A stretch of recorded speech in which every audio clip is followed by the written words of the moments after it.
ওই নিচ থেকে এখানে উঠলাম, এখান থেকে ফুলচুড়ে যেতে হবে। এই ঝড়ার ট্রেল সম্পূর্ণ শেষ করতে সময় লাগবে 5 থেকে 6 ঘন্টার মতো।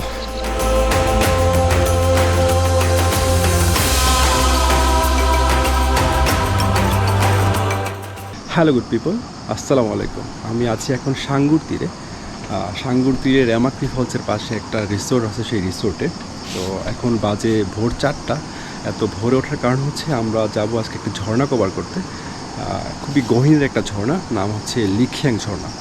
আর এত ভোরে রওনা দেওয়ার কারণ হচ্ছে সামনে একটা বিজিবি ক্যাম্প আছে। সো বিজিবি ক্যাম্প যদি কোনোভাবে টের পেয়ে যায় আমরা ওইদিকে যাচ্ছি, তাহলে তারা আমাদেরকে আটকে দেবে। দ্যাটস ওয়াই বিজিবি ক্যাম্পের টহল শুরু করার আগেই আমরা আমাদের যাত্রা শুরু করতেছি, যাতে বিজিবি ক্যাম্পের টহল শুরু করতে করতে আমরা ওই বিজিবি ক্যাম্প ক্রস করতে পারি। আর আরেকটা কথা হচ্ছে, আমরা যাব হচ্ছে বোটে করে সাঙ্গু নদী দিয়ে একদম যে ঝর্ণা লিখিয়াং ঝর্ণা যাবো। মূলত লিখিয়াং ঝর্ণার যে মুখ আছে, ঝিরির মুখ, সেই ঝিরির মুখ পর্যন্ত।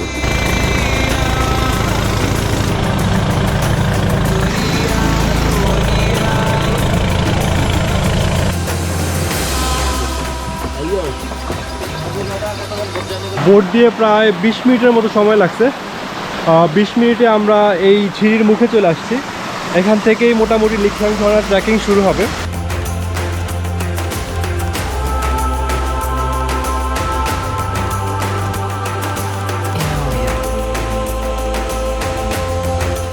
ট্রেকিংয়ের শুরুতে খাড়া একটা পাহাড় ভেবে উঠতে হচ্ছে।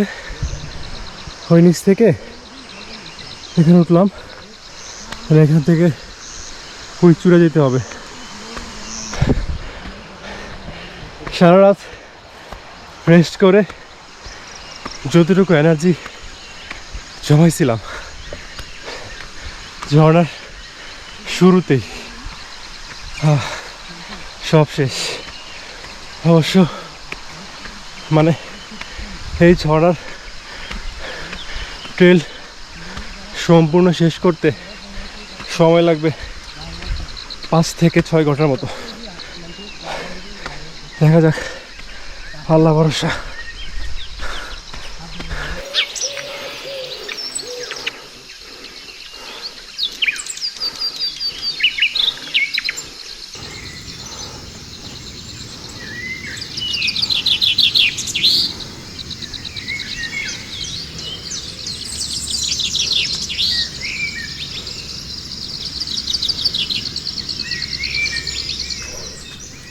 রাস্তাটা একদম শ্যাওলা পরে সবুজ হয়ে আছে, প্রচণ্ড স্লিপারি।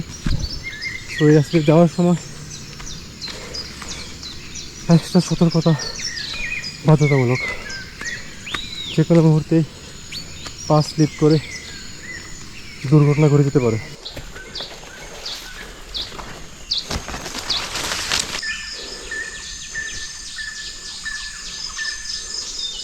পঁয়ত্রিশ মিনিট হইল, খাড়া পাহাড় দিয়ে শুধু উঠতেছি। আর জায়গাটা অনেক দুর্গম। রাস্তা দেখেই বোঝা যায় যেখানে সচরাচর লোক চলাচল করে না। হাঁপিয়ে গেছি, এই জন্য কথাও ঠিক মতো বলতে পারতেছি না। এখনও তো ঝর্ণার ঝিরিটি দেখা পাইনি, শুধু খারাপ পাহাড় দিয়ে উপর দিকে উঠতেছি।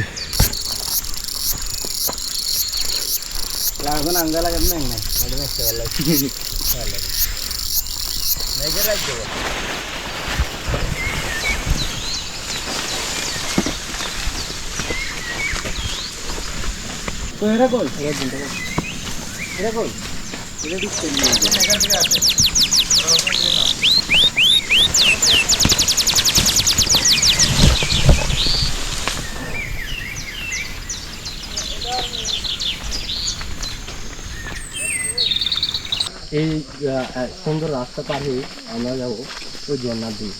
আসলে ঝর্ণাটা টানা অলমোস্ট 40 মিনিটস আমরা পাহাড়ে উঠছি। খারাপ পাহাড় উঠে দেখেন আবার নিচের দিকে নামতেছি। আর এখন যাচ্ছি একটা বনের ভেতর দিয়ে, বন না বাগান। এগুলো হচ্ছে কাজু বাদাম বাগান, এগুলো কাজু বাদামের গাছ।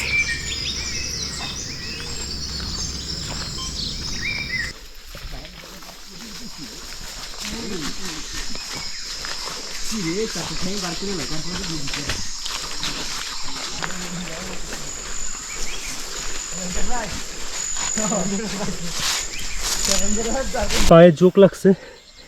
ও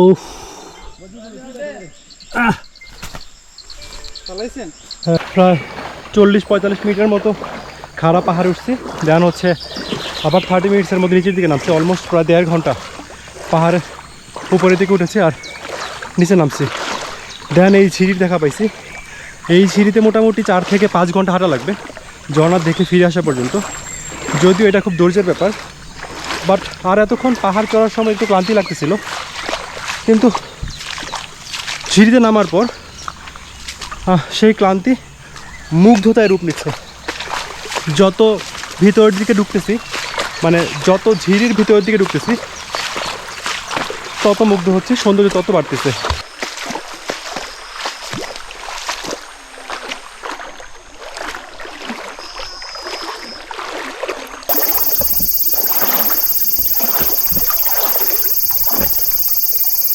অনেকক্ষণ সিঁড়ি দিয়ে হাঁটার পর আবার একটা বাগানের মধ্যে দিয়ে যাচ্ছি।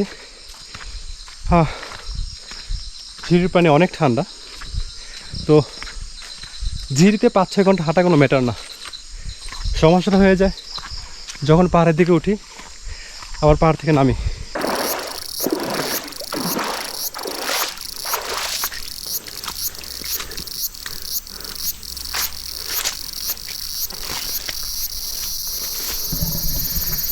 খুবই দুর্গম পথ।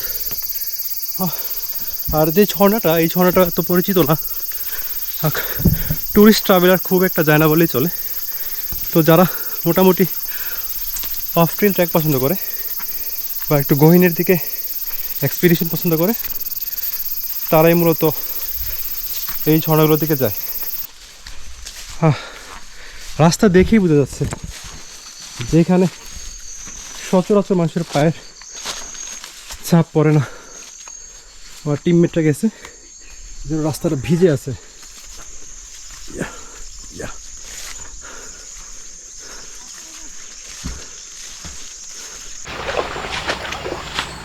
আমার টিমমেটটা সব আগে চলে গেছে।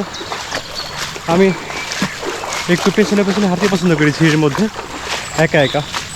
ঝিরির পানির সাউন্ড, তারপর ঝিঝি পোকার সাউন্ড, পাখির ডাক, এই সব কিছু মিলে একটা অদ্ভুত মোহ তৈরি করে, একটা ইলিউশন তৈরি করে, যেটা সামনের দিকে যাওয়ার জন্য আরও টানে। সো এই জন্য আমি ঝিরি পথ দিয়ে যখনই হাঁটি তখন চেষ্টা করি একা একা হাঁটার জন্য। এই সাউন্ডগুলা, এই মিউজিকটা অনুভব করার জন্য।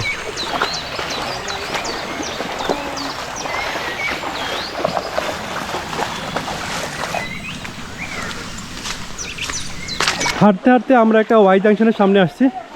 এই দিক দিয়ে একটা ঝিরি গেছে, এই দিক দিয়ে ঝিরি, মূলত একটা ঝিরি 2 ভাগে ভাগ হয়ে গেছে। এই ঝিরিতে যে ঝর্ণাটা সেটাকে বলা হয় লিখিয়াং পুরুষ ঝর্ণা, আর এই দিকে যে ঝিরিটা এটাকে বলা হয় লিখিয়াং মহিলা ঝর্ণা বা লিখিয়াং 1, লিখিয়াং 2। সো আমরা প্রথমে হাতের বামের যে ঝর্ণাটা আছে বা হাতের বামের যে ঝিরিটা আছে সেই ঝিরি দিয়ে যাব।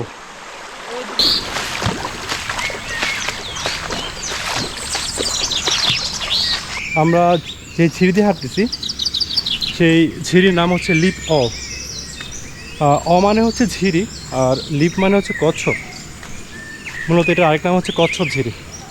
তবে এই ঝিরির যে পাথরগুলা খুবই স্লিপারি, খুবই সাবধানে পা ফেলে ফেলে সামনের দিকে যেতে হচ্ছে।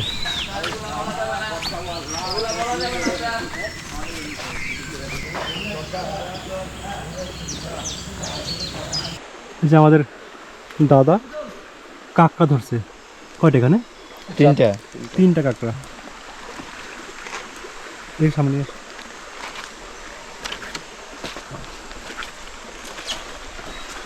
এর নাম তো কচ্ছপ ঝিরি না?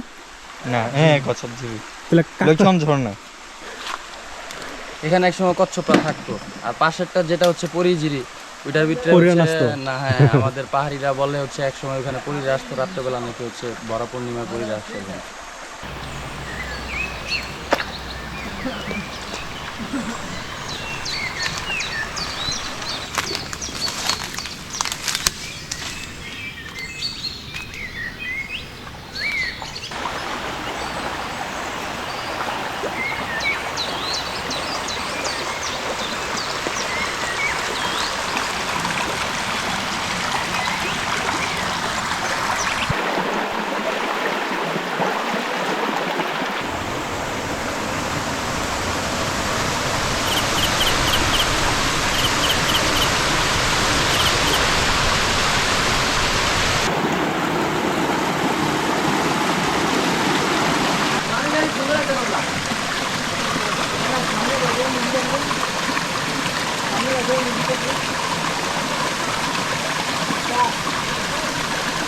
ফাইনালি প্রায় 3 ঘন্টা ট্রেকিংয়ের পর আমরা চলে আসছি লিখিয়াং এক ঝর্ণায়।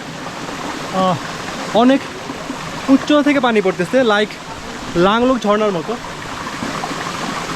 অলমোস্ট লাংলুক ঝর্ণায়। তবে ঝর্ণার নাম যাই হোক, ঝর্ণার আসল পরিচয় কিন্তু তার সৌন্দর্যে। তো এখন এই লিখিয়াং এক ঝর্ণা অথবা পুরুষ ঝর্ণার সৌন্দর্য দেখার পালা।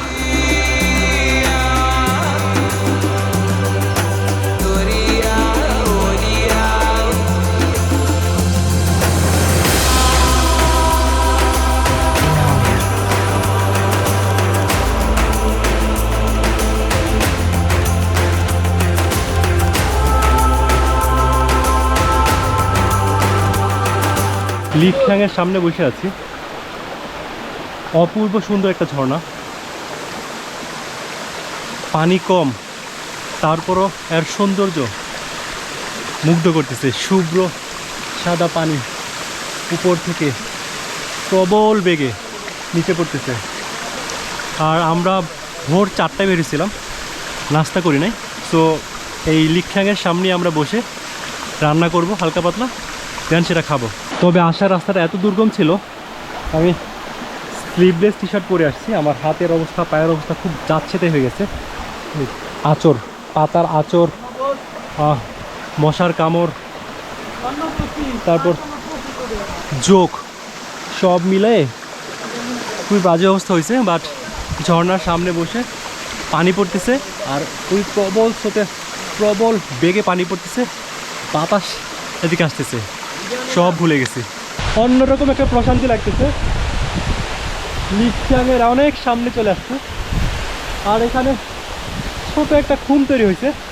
খুমে নামবো না, বাট পানি যে পড়তেছে, পানির বৃষ্টির ফোঁটার মতো পানির কণাগুলো গায়ে এসে লাগতেছে, ঠান্ডা ঠান্ডা অনুভূত হচ্ছে। সকল ক্লান্তি এক নিমিষেই শেষ। 3 থেকে 3.5 ঘন্টার যে একটা কষ্ট ছিল, ফাইনালি মনে হচ্ছে কষ্ট সার্থক। যদিও ঝর্ণা সবচেয়ে পছন্দের, ঝর্ণায় পানি না থাকলেও ঝর্ণার যে ট্রেলের সৌন্দর্য দেখে সব সার্থক হয়ে যায়। বাট লিখিয়াংয়ের সৌন্দর্য অন্যরকম। এত উঁচা থেকে পানি পড়তেছে, এটা দেখতেও ভালো লাগতেছে।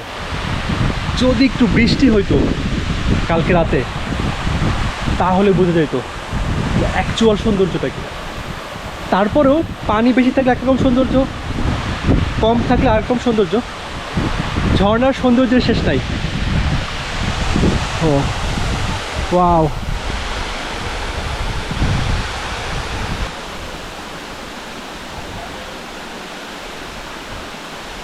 হ্যাঁ জি লাইগো দাদা, সে হাই। আর এদিকে আজাদ ভাই অনেক কষ্ট করছে পুরো ট্রিপে আমাদের জন্য। আমরা লিখিয়াংয়ের সামনে বসে সকালে নাস্তার জন্য কি নুডলস রেডি করবো না? নুডলস আর হচ্ছে মুড়ি মাখা। দাদা মুড়ি মাখা হবে? জি হবে, মুড়ি মাখা হবে, হবে সব হবে। এ বন্ধুয়া দাই সাপি নাও করবো।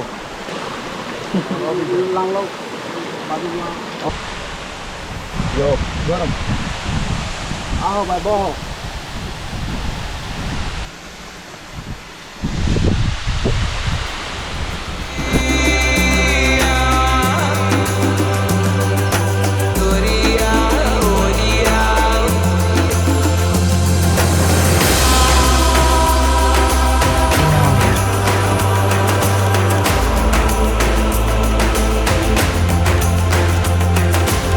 2026 সালে প্রথমবারের মতো কোনো টিম এই লিখিয়াং ঝর্ণায় ঢুকলো, আর সেটা হচ্ছে আমাদের টিম।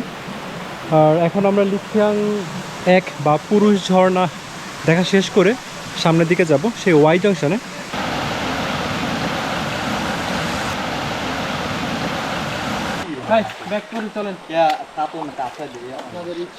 লিখিয়াং 1 থেকে ব্যাক করে আবার ওয়াই জাংশনে ফেরত আসছি। আমরা এই রাস্তা দিয়ে লিখিয়াং গিয়েছিলাম, মানে লিখিয়াং 1 বা পুরুষ ঝর্ণা যেটাকে বলে। আর এই রাস্তা দিয়ে যায় হচ্ছে লিখিয়াং 2 ঝর্ণা বা মহিলা ঝর্ণায়।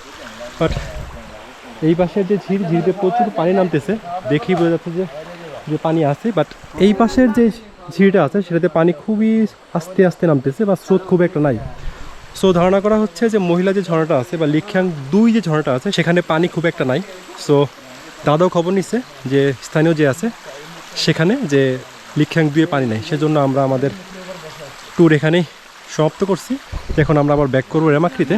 লিখিয়াং 2 যাওয়া হয় নাই, তো সবাই এখানে বসে মনের কষ্ট দূর করার জন্য কফি বসেছে আজাদ ভাই। তো এখানে বসে কফি খেয়ে দেন হচ্ছে আবার এনার্জি রিচার্জ করে আবার রওনা দিব সাঙ্গু নদীর দিকে, সেখান থেকে আবার বোটে করে রেমাক্রি।